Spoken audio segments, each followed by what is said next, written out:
Donald ট্রাম্পের দ্বিতীয় মেয়াদের ১ বছর পূর্তিতে যুক্তরাষ্ট্র জুড়ে বিক্ষোভে উত্তাল রাজপথ। ওয়াশিংটন ডিসিতে শত শত মানুষ রাস্তায় নেমে ট্রাম্প প্রশাসনের নীতি, অভিবাসন ব্যবস্থা এবং আইনশৃঙ্খলা বাহিনীর ভূমিকার বিরুদ্ধে প্রতিবাদ জানান। এই কর্মসূচি ছিল ফ্রি আমেরিকা ওয়াকআউট নামে একটি জাতীয় আন্দোলনের অংশ।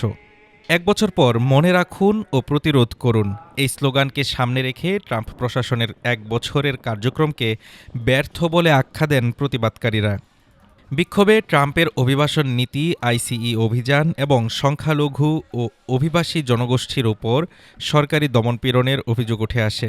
বিশেষ করে মিনিয়াপলিসে আইসিইয়ের এক এজেন্টের গুলিতে রেনি গুড নামের এক নারীর নিহত হওয়ার ঘটনাকে এই বিক্ষোভের অন্যতম কেন্দ্রবিন্দুতে রাখা হয়।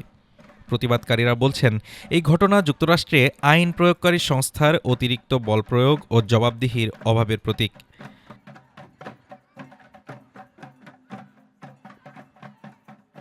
মিছিলে বহন করা হয় প্রেসিডেন্ট ডোনাল্ড ট্রাম্পের মুখাবয়ব সংবলিত একটি প্রতীকী কুশপুত্তলিকা, যা ঘিরে চলে স্লোগান ও বিক্ষোভ।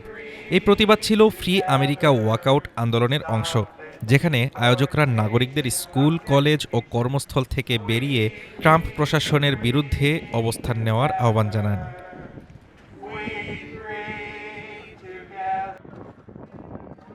আয়োজকদের দাবি, একই দিনে New York, Chicago, Los Angeles, Atlanta ও সিয়াটল সহ যুক্তরাষ্ট্রের বহু শহরে সমন্বিতভাবে বিক্ষোভ অনুষ্ঠিত হয়।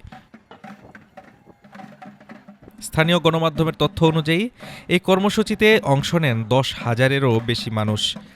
এই প্রতিবাদ কর্মসূচি অনুষ্ঠিত হয় ডোনাল্ড ট্রাম্পের দ্বিতীয় শপথ গ্রহণের ঠিক ১ বছর পূর্তির দিনে, যা প্রশাসনের জন্য একটি স্পষ্ট রাজনৈতিক বার্তা বলেই মনে করছেন বিশ্লেষকরা।